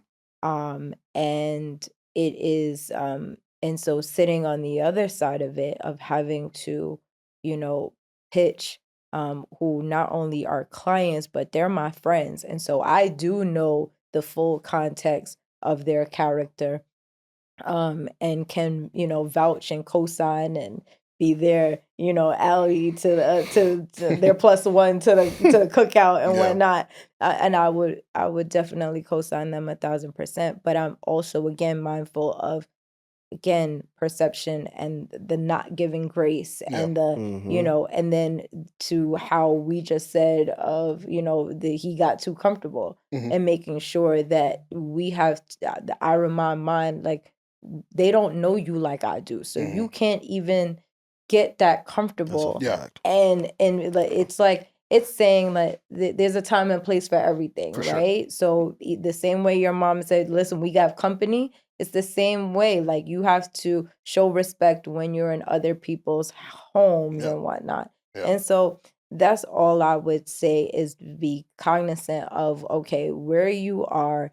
And it, and I am again, John Carnica is one of the media stands of, right. Like, so this is another person that I've looked up to in my lifetime. And so it's no shots at even Popcast. I definitely applauded the most recent recognition that some of my artists got from Popcast over this past year. So it's no harm to them either, but it's being mindful of, okay, knowing we live in clip culture and knowing that, okay, how are we as the white boys in the room going to interview this white boy and to make sure, you know what I'm saying? And putting that all, and just, again, being mindful and giving grace to all of these. And I think that there has to be some level of protection there. But to say how, I would handle it, I think that he's allowed to still go to his people and talk about his music, right? But the problem is that we consider it our music. And so, okay, so where else are you going? Did you go sit down with, and I wouldn't even say Ebro. I would, a black media. Mm-hmm. Right. Yeah. So where is that balance and of who gonna check me, boo, right? Like you're in your safe space, but still trying to dominate our space. Yeah. So, as a publicist, it's my job to make sure that, we are, if you're gonna go into the lion's den, be comfortable when there's an attack, right? So 100%. it's just the media prep and It's interesting because you bring up like the three white guys having a conversation. The person who asked him the question, Joe Coscarelli, he seemed like he was trying to be very careful with his words and was kind of dancing around it. And then Jack just wanted to just like, fuck it, I'm gonna just go for it and say what you're trying to say, but can't get to, and say I got blacker. And I completely agree. Like his word choice could have been better. I would never disagree with that. But I think people are taking the words at face value and not understanding the context of it. And that's my only issue. That usually happens. Like, and I mean, I think it's about the respect. Like you said, for sure. I mean, also, I watched more of the video too, or more of the interview, and there's a part where they start talking about the hats he's wearing and this and that, how he's dressing, and I just think he's walking a thin line of like, yeah, you can do that and you can do this, but it kind of like he was putting on a costume of the culture. No shade. And that kind of, you're just walking a thin line, bro. Like he turned into Craig David. It just got very, you're walking a thin line. And he did just say it. So if you're just gonna say it, then this is gonna be people's reaction. And the homies are definitely validating these thoughts and claims. So it's like, so we'll see. What are the conversations like in your chats? Like about this whole topic? Honestly, it didn't come up too much. There's in one group chat we talked about the obviously the biggest topic, the I got blacker part, and people had the same sentiment as me. Like word choice bad, but the message I get it, and I'm not mad at it. Some other people, the music, they more spoke about the music than the interview. But it honestly, this wasn't really a big topic in my chats as much as it was on social media and stuff. Yeah, no one spoke up. My homegirl asked, Jack Black is cool. Does he still drop music? And I was like, I love this answer. I'm gonna clip it here. Yeah. I mean, it's an interesting point to go from his last album, Jackman, which was more backpack rap, to R&B soul, Craig David, music soul child type shit. Like it's just a really interesting shift, and I'm never mad at people for stepping outside of what people loved them for and making different music. Like if Kanye didn't do that, we wouldn't get 808s and Heartbreaks. If Drake didn't do that, we wouldn't get Honestly Nevermind. Like you can go on and on with those like polarizing albums that you're like, why'd you make this that people love or hate? So I'm not mad at it, but I do think it's something that you do have to be very careful of as a guest within our culture. And yeah, I mean, it's in a way, it's like this is the most people have ever have talked about him in years. So it's like, maybe it's driving more people to the music. I haven't seen what the stream numbers are. Maybe he catches one, bro. Like, maybe. Who knows? Maybe. If anything, the nicknames are driving the streams. Oh, the nicknames are hilarious. Ninth Wonder Bread? Yeah. My boy called him like clan called Clucks or something like that, like kind of like Tribe Called Quest. Someone said Daniel Caesar. I was like, why would you do that? That's funny. It was we'll have to like look at the names and like rank like the best ones because there were so many I can't even remember. They kept coming. Yeah, I tried to bring a list, but the way the list just kept going and going, I'm like, I know. It definitely did blow up more though. Like I know what you're saying. Like at first it was like people were like laughing, then like I started seeing all the like I was like, oh no, like we like it hit now. Like it got very serious and like it blew up way more than his like comment about how he's like stepping away from the school of Drake, which would have been a big talking point if he didn't, upset the people. Ironically, he really isn't. He's just went back a few grades. I mean, Drake's never made a project like this. I feel like his early work was kind of like parallel to this. It was close-ish, but so if anything, that he'd be from that school. But it's like he went back a few grades. Jack made a pure R&B project before. Well, last year. Also, calling it R&B is kind of annoying me a little bit. Well, is it really like? It's not an R&B album. It's an R&B soul. It's like neo soul. Like what is it? I just gave flowers to Little Mo. Okay, my bad. I mean, this is not an R&B album. All right, R&B is having a mainstream moment. We're going to continue to respect the genre as it continues to ascend back to mainstream. He said Monica. It is not Monica. Monica. My nigga. It is No, not. that's what I'm saying. It might be, he might have a master plan going on here, man. I can't lie to you. No. I I don't know if that was the route. You feel me? Girl, and I don't even care about the messaging or not. I just feel like he's wilding. He's doing it on Yeah, purpose. he's doing a too lot. comfortable. And Too comfortable. yeah, It's watch kinda- Sinners. Finish Sinners before you give out any more invitations to the cookout. You're going to see, finish that one. You funny. Of course, when it's safe. Right. Well, those are our thoughts on Jack Harlow, Monica, and his recent commentary. I would love to hear from you all. Jump in our comments, our YouTube comments, hit us in the DMs, hit us in our mentions, and let us know how you felt about the music, how you felt about his interview and his specific commentary. But we want to get back into our incredible guest. So let's jump right into it. You obviously had a very strong sense of what you wanted to do early on, or as it appears. What moved you to want to get into writing and journalism at first? The love of words, and didn't realize that I had them, I Mm. I wasn't a in-depth reader, or an avid reader, but I did enjoy books more than, my friends in the, in my on my block per se. But so it started with little things, little passions that you didn't realize. And it wasn't until meeting one of my mentors, who was our advisor of the school paper, and really, overseeing that passion turn into, oh, this could be a thing. So as we mentioned, your family's from Belize. Yeah. Were your parents encouraging of your career path, or did they want you to do something more practical? You know the answer to Right? this. Some people have those rare... My parents still don't know what I do. Yeah. I think when they see me on, moments like this or on TV, and, they brag to their friends the same way, but my mom still doesn't know what I do. My dad, maybe a little. I think that they get it, but not really. My dad reminds me all the time that I was supposed to be a lawyer. Still. They love reminding you about that one job they think you're supposed to have. I'm like, yo. Right. So, yeah. Wow. Yeah. I'm sorry, we couldn't beat the Caribbean. Well, you did try. That's very Caribbean coded. Right. So what made you want to go to Pace? And I will say, when I first moved here to New York, all my friends that I met went to Pace. So it holds a special to me. So this is very hard time. I mean, it's full circle in a way because of the now war climate that we're in. Yeah. But I started school in 2002. No, sorry. Yeah, 2002, fall of 2002.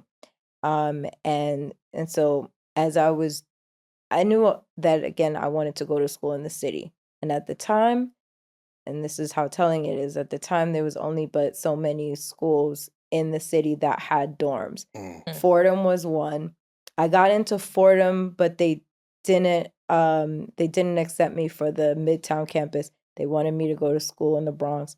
And then St. John's, I got into St. John's. They had a campus, and it's so sad, but they had a campus down at World Trade, steps away from the World Trade Center. Their building actually collapsed, I want to say, a few days after 9/11.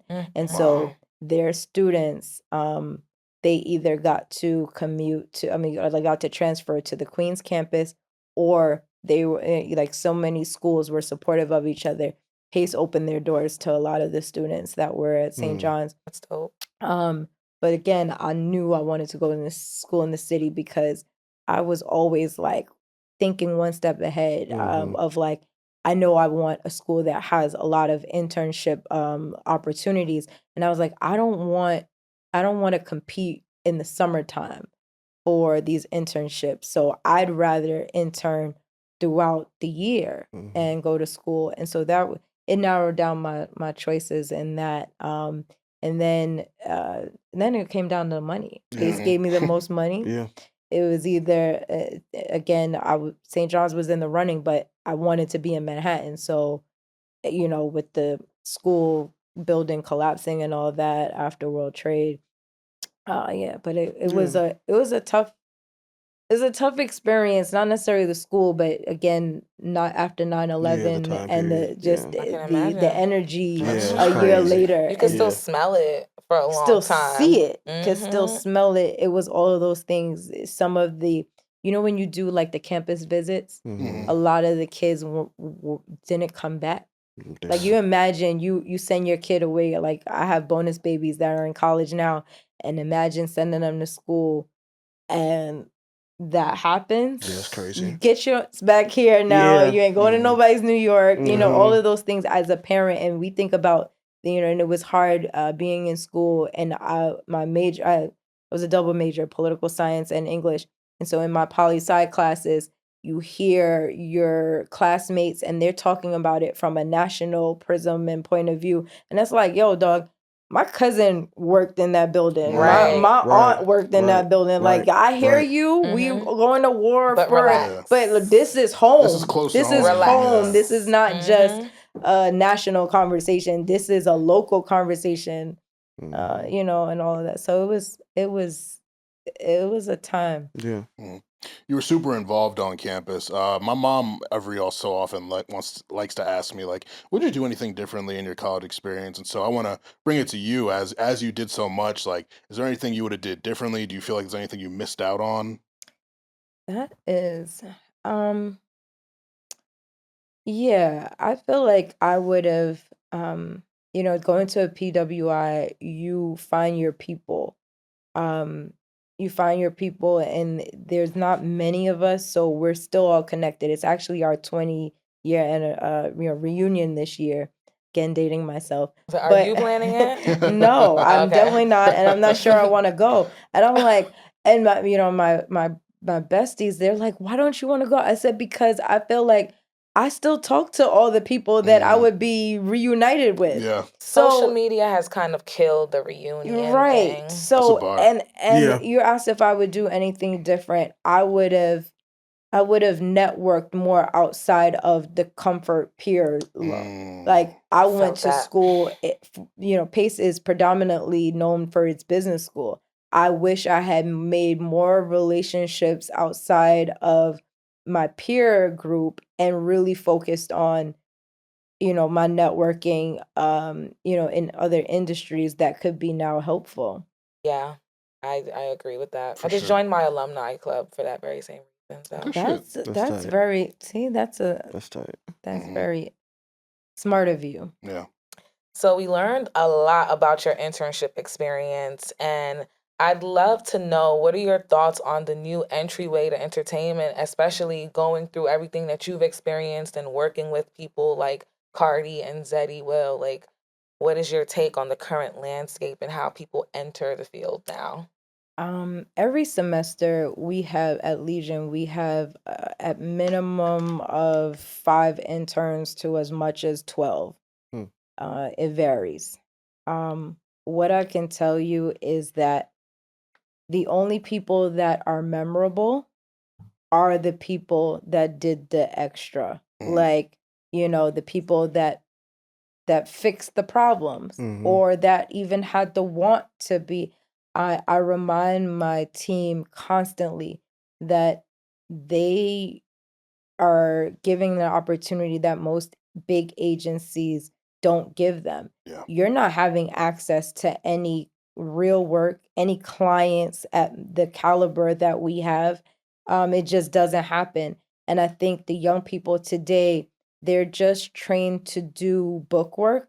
I have kids from all walks of life, and every semester I get annoyed with some aspect of the group, and I say, oh, I'm gonna shake it up. Like, sometimes I feel like, oh, I have too many Ivy League kids. Let me get some kids that didn't have opportunity.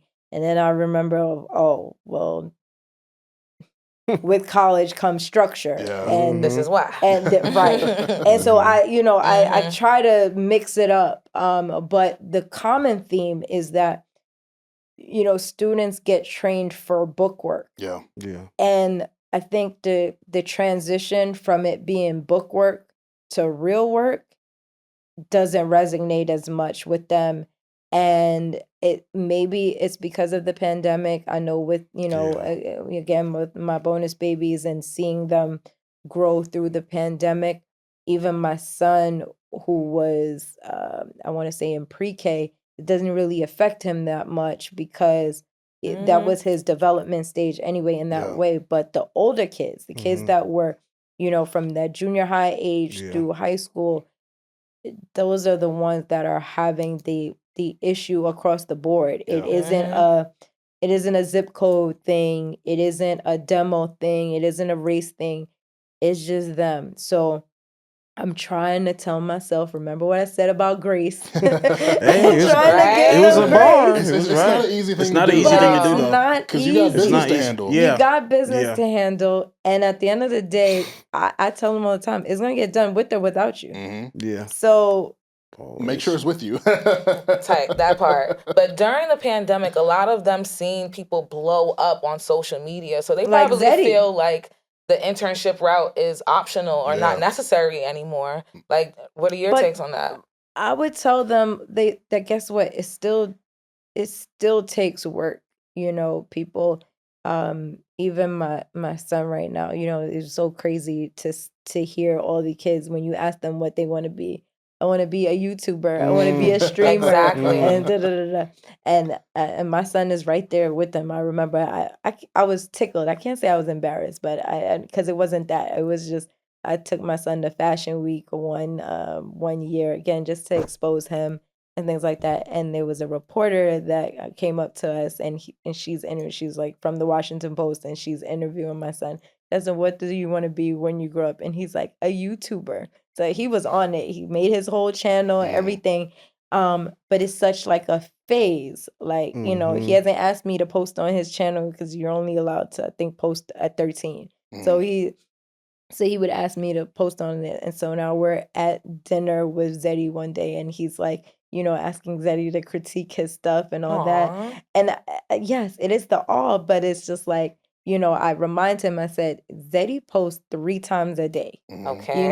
You see him, he's on the road, but guess what? He's doing content, 2 minutes later, he's saving them, he's editing and his own stuff. It is work, it ain't people. All fun. So it is work. You can't say you want to do something, and that's what I am instilling with my son, much less, the interns that come through our door, that you guys see the finished product of my work. You guys get to see the flashing lights. But guess what? Every fashion show you see Honey Baby at took 5 hours of work for 6 weeks straight in the summertime to get her front row at Fashion Week. That is not you guys see one Instagram clip.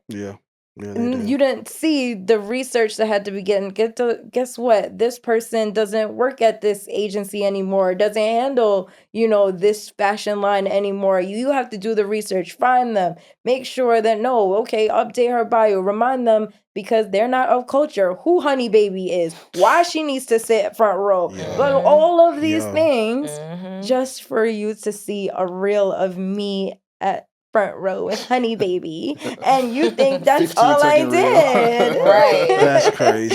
So it's like lit emoji. No, right. Seriously, and it's so Seriously, like you don't y'all don't know how much work that one clip. You see the finished product of my work. And you barely be wanting to sit in that seat because it's like, all right, that's the end of it. And not even the end of it because now comes the next part. Yeah. Right. I get it. I'd rather be home in your pajamas watching TV. Okay, rubbing your feet together. Right. Whenever they tell me they have to go to cash shows, I'd be like, oh my God. I just want to stay home and just chill. But yeah. So we're all creators here. We all want our own thing too. So what are some of the challenges that you had like starting Legion early on? It's still a thing. As a CEO or a leader, you have to know that you can't do everything by yourself. You do need a team. I've said this repeatedly on this episode of me. I'm a mom and, and now a fiance and a stepmom and all of these things. And that means I have to have a life too. So how is a company going to function? Right. I need vacation time. I need, uh, right now we have clients doing other things, and I wanted, I get asked to come to a podcast. I have to stop what I'm doing. I'm looking at the time. Am I gonna make it home in time for, to tuck my son in? I miss dinner. All of these things. And so you have to just learn how to balance. Mm-hmm. Yeah. Yeah. What was the moment for you after you started Legion where it's like, yo, I've got something here. Like this, things are moving. Um, when I want to say my current clients started being advocates for me for, to work with other clients. I give major recognition to all my DJs as I was starting with them, DJ Drewski, DJ Juanito, DJ E Styles, most of my younger DJs who now are even at a certain age and uh, platform of their careers, but they were the ones advocating for me on the front lines. If it wasn't for them collectively, I wouldn't have worked with Cypher Sounds and Peter Rosenberg, because they were the ones. Juanito was the one advocating to Cypher, you need a publicist, and you need my publicist. Period. DJ E Styles definitely went to Chinks and said, this is my publicist, you need to work with her. And he did the same thing working with Joel Ortiz. Drewski went to Jim and advocated for me, and just, saying like, yo, my team goes so hard for me, I gotta go hard for them, and to continue to make them proud, and because they again are advocates for me, so I got to do it for them. Right. That brotherhood and that sisterhood in the Facts. game is truly Really, everything. though. And it's a testament of your hard work. That means that they're super happy with you enough to pitch you to other people. Yeah. But in light of the mass media layoffs, I want to know how things have been on the publicist side. Well, it's a whole ecosystem. People don't realize Exactly. if they get laid off, where left do I have to pitch? And then, if there aren't places to pitch, what do labels feel like, well, they need us for, right? Mostly everything is pay to play these days. Digital marketing. Right. The digital marketing. I'm not gonna give away too much of my sauce, but at the end of the day, it's figuring out, okay, well, if I send, Armon and I were talking about this before, like, yes, it has me dabbling into other industries within the entertainment sector, and some even without. I've worked this past year with Mayor Raz Baraka. Awesome. I helped him with his run for governor, and then also helping out Do It All for his reelection for councilman in Newark. So there's some pivots there. Working with the WWE a few years ago, and Wale for Wale Mania, that's still part of the entertainment sector. So realizing that, okay, yes, if you could do PR, you could do PR for anything. It's about doing the research, knowing who the players are, and so forth. But in regards to music, it is an understanding that the ecosystem is now, collapsing right before our eyes. So sad. Armon asked me, how am I feeling? And I just said, weird, because it's not to toot my own horn, but I'm not going to be too hard on myself. Meaning, I look back at all of the people that made lists on emerging artist lists and awards and so on, and I will take pride of all the emerging talent here in this tri-state, from Honey Baby to Stunna Sandy to Zeddy, all on my roster, Susie, Iman, even, and everything we accomplished for them in this past year been phenomenal work. And it's not really much competing with them in those spaces. But if I don't see their competitors, then that's a problem for me, because that means that there is nothing else coming after that. So if labels aren't signing, there's no, they aren't signing new talent, there's no media outlets or they have limited staff. You can see The how writing's it on the wall, all, there's lessons. Are there still A&Rs? Like, I'm looking across some of They my on talent, Twitter. right? And it's like the ones that are at the majors, and there's maybe 2 A&Rs at the department, maybe if that.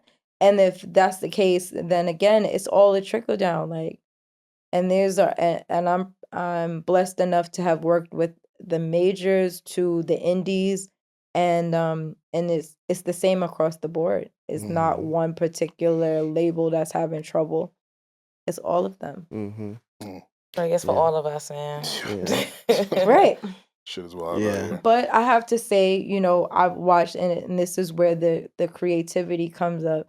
We've mentioned some media personalities on this show, like Low Key, and we mentioned the Twitter aspect.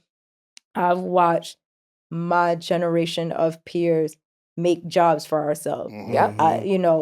When we started on Twitter, this was the same. It's just so funny. That same Literally. 08 period of me becoming a publicist, but there wasn't even a hashtag. We would bullshit on Twitter every day.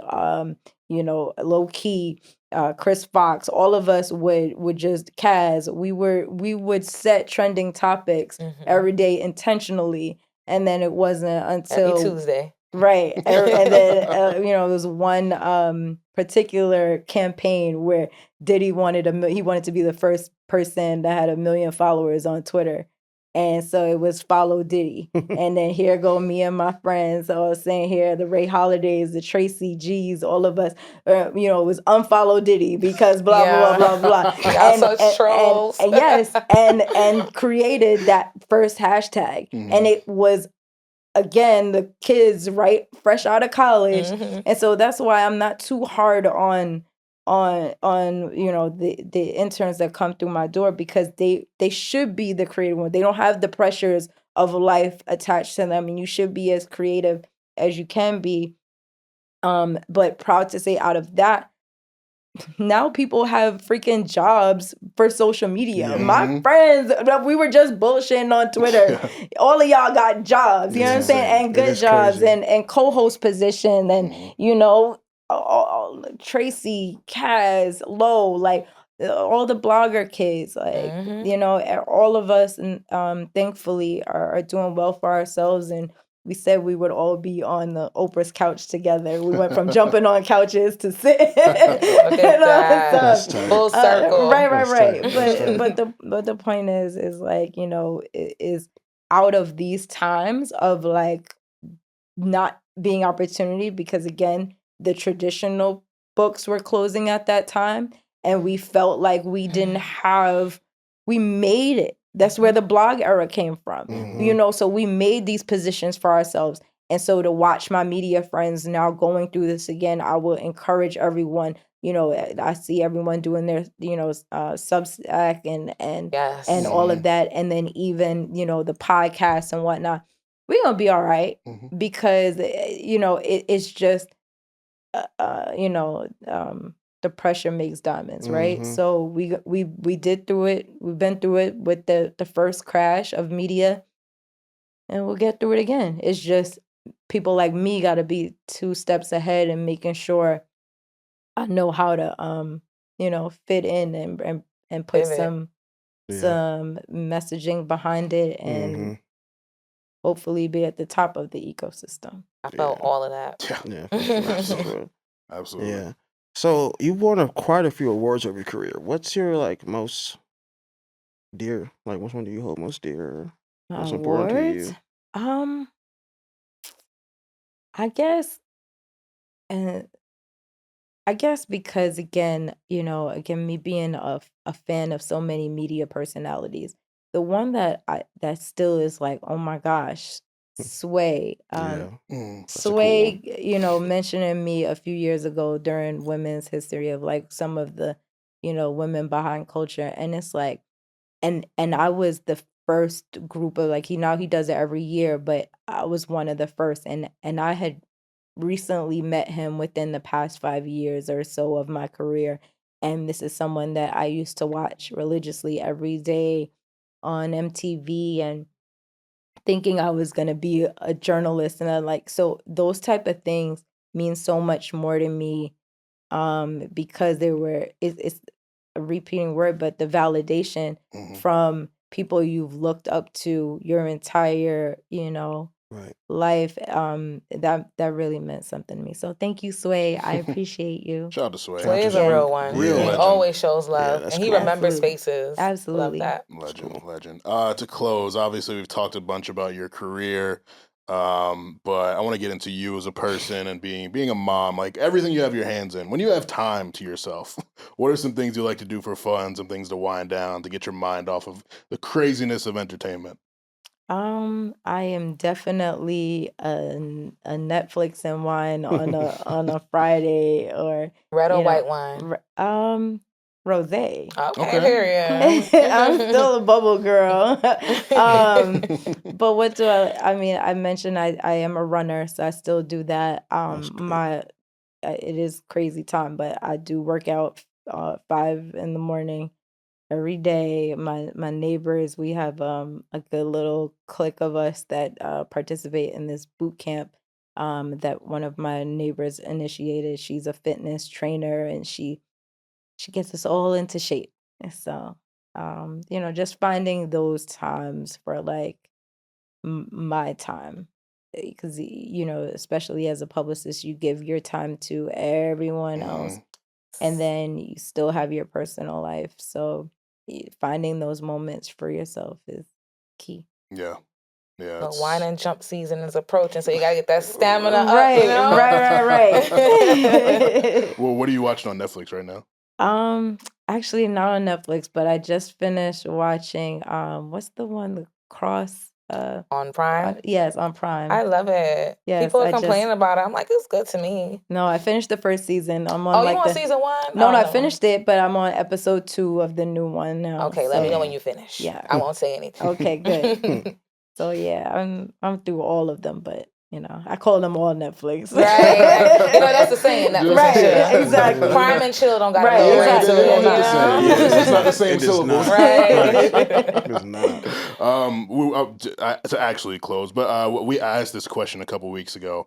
If you were paid $10 million to watch one show for 12 hours a day for 365 days straight, what show would that be? Sex in the City. Wow, Okay. that's a good one. I actually told myself, now that I'm 31, I should watch it for the first time.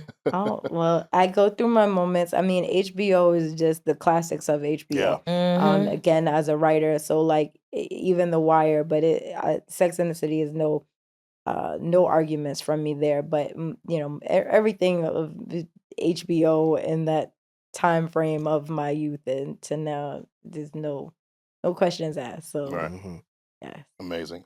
Well, Chanel, I want to thank you so much for coming through. I know thank you. You came from Jersey for us. Yes. Hopefully you make it back to tuck the youngin' in. Yes. Thank you for everything you've done for me throughout my career. Anytime we work together, especially the event at Brooklyn Chop House, so that food is fire. If you do anything there again soon, let me know. Most But definitely. it's been so great to get to know you more and have your story thank told you. and highlight you. Thanks for thinking of me. Shout out to Chloe, because Yes.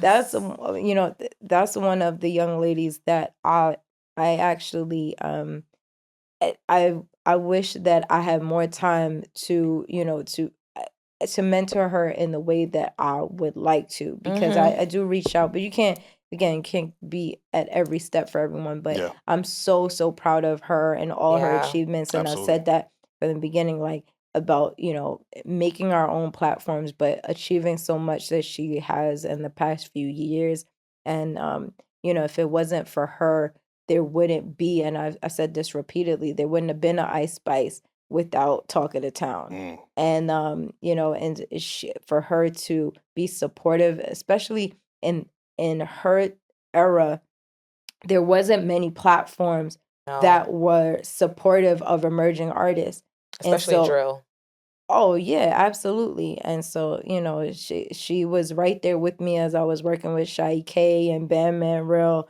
And she was an advocate for both of those guys for me. But again, like, if it isn't for the creativity of the youth in creating those platforms, they wouldn't exist. So people like her and Gabe on the radar, and people know on the radar now. But you talk about the dinners that I invited you to. I make sure that I bring emerging media personalities and platforms to all of those dinners, because I can tell right away who will be successful in this game. You know, they just don't have the opportunity. So to see Chloe and Gabe, I knew that I could have put that on the block, that they were going to be the ones to take off. Yeah. So no, my girl Chloe been putting in that work. Gabe too, but mm-hmm. because it's Women's History. Yes, yes, no, absolutely. I definitely want to highlight my girl. This is what you get on Stay Busy: women supporting women. But absolutely, thank you again. Congrats on all your success. Can't wait to see everything else that you're doing.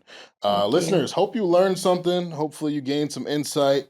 Did you want the people to follow you? Yeah, sure. And yes, you can hop in my DMs, but be respectful. Absolutely. Always. But no, definitely follow me. I can't follow you back because Meta believes that I can't possibly know more than 5,000 people, and just or 8. What is it? 8? I think it's 8. But still, whatever it is, they put a max on me, and I can't follow people right now. That's but so funny. My email is on there. I might not answer right away, but I do answer back. So she is definitely one who actually gets back to you. So I could co-sign that. So, and of course, you can follow us at Stay Busy Pod on Twitter, Instagram, TikTok, Threads, Facebook, all that good stuff. Make sure you subscribe on YouTube. Subscribe to Patreon, patreon.com/Stay Busy Pod. So for our incredible guest, Chanel, for my dog, Will Foster, for the Panamanian Princess, Miss 2Bs, and for myself, we want you all to make sure that you stay safe, stay healthy, and stay busy.